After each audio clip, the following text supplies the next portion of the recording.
naitwa Sheikh Amani Hamisi.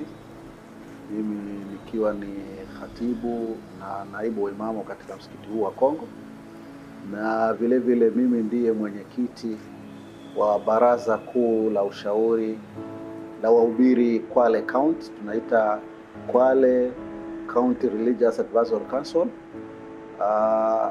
Baraza hili ni miongoni katika madhehebu mbalimbali au katika imani mbalimbali za kidini. Tuna Wakristo pale ndani, tuna Waislamu, tuna wazee wa kaya, tuko na Hindus.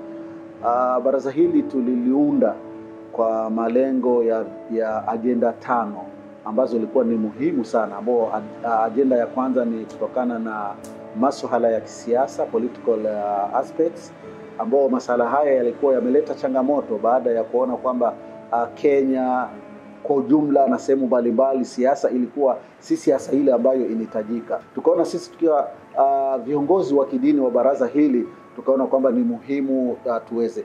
La pili ni kutokana na economic aspects. Tulikuwa tunaangalia masuala ya kiuchumi, sababu sisi ni washikadau na vile vile pia ni viongozi wa kidini. Ilikuwa swala hili tunaliangalia vipi Kwale tutaikuza kiuchumi ili tuweze kuungana na ile serikali ambayo ipo. Ni sisi viongozi wa kidini ni kwamba tuwe pale. Ndio sababu tukasema pia hiyo ni agenda ya pili.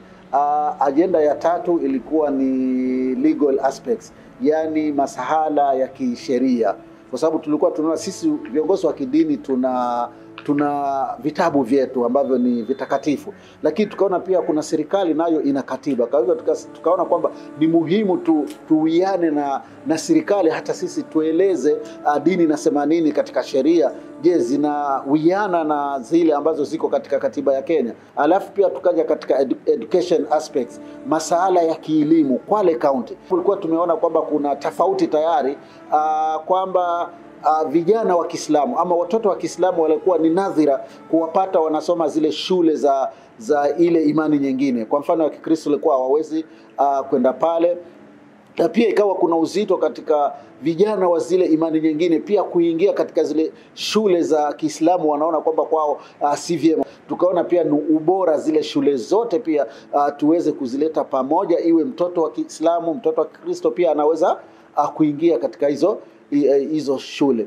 Alafu vile vile tukaangalia upande wa afya, sababu kulikuwa na watu wengine wana imani ya zile madhehebu zao, kwamba wengine hawataki kwenda katika hospitalini. Kulikuwa hakuna uwiano kati ya zile imani mbalimbali. Mimi na Mkristo tulikuwa tunaonana kama ambaye ni maadui.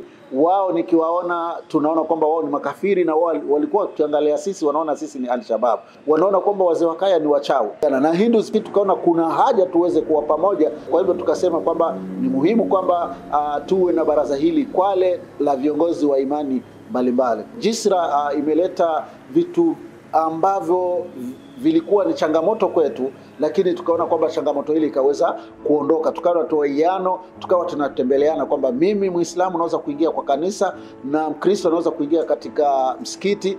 Pia tukatembeleana, tukasema tunaita exchange visit. Tukawa tunatembeleana kwenye makanisa, kwenye misikiti, kwenye makaya, kwenye hekalu, ili tuone wale wenzetu wanafanya nini ibada yao. Jisra imefanya kazi kubwa sana kuweza kutuunganisha sisi, ikatupa mwelekeo, ikatupa mafunzo ya kuona vipi tutaweza kusimamia zile nyumba za ibada tukiwa sote tuna uwiano wa pamoja, na kuona kwamba baraza hili lilifanya kazi kubwa sana kupitia kwa Kikoske kwa ajili ya Jisra ambayo ilikuwa ndio tegemezo kubwa kwa sisi viongozi wa kidini.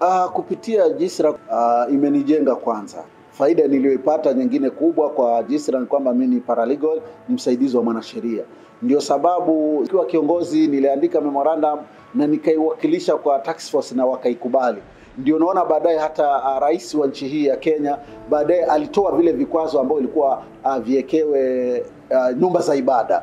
Pia reform ile ilipokuja, sisi tukiwa viongozi wa kidini tuliingilia ndani, tukasema katika kidesturi na kimila na kidini si jambo zuri kuona kwamba mwanamume anaweza kuoa mwanamume mwenzake au mwanamke aweze kuoa mwanamke mwenzake. Lakini mpaka sasa tumeona jambo hili limepungua kwa asilimia kubwa sana. Tunaona kwamba katika public participation, hasa sisi viongozi wa kidini pia tunahusishwa pale ndani. Tunashukuru county government ya Kwale nikapewa medali ya kwamba mimi ni shujaa.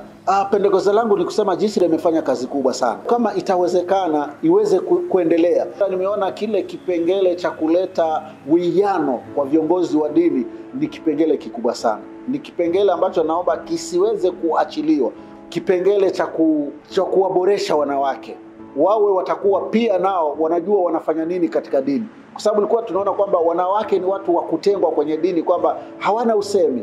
Lakini tunaona kitengo hicho kilikuja na tumepata wanawake katika wana usemi. Wasia wangu katika jamii na viongozi wa kidini niseme kipindi hiki cha sasa tulichonacho ni kipindi kigumu. Viongozi wa kidini wazungumzie amani na usalama. Na vile vile jamii pia waangalie kwamba kuna serikali iko hapa, ni wao washapewa uwezo. Panapokosekana kwenye serikali wamepewa mahakama hipo. Vitengo vingi vya usalama vipo ambao wanaweza kuwasilisha ule ujumbe.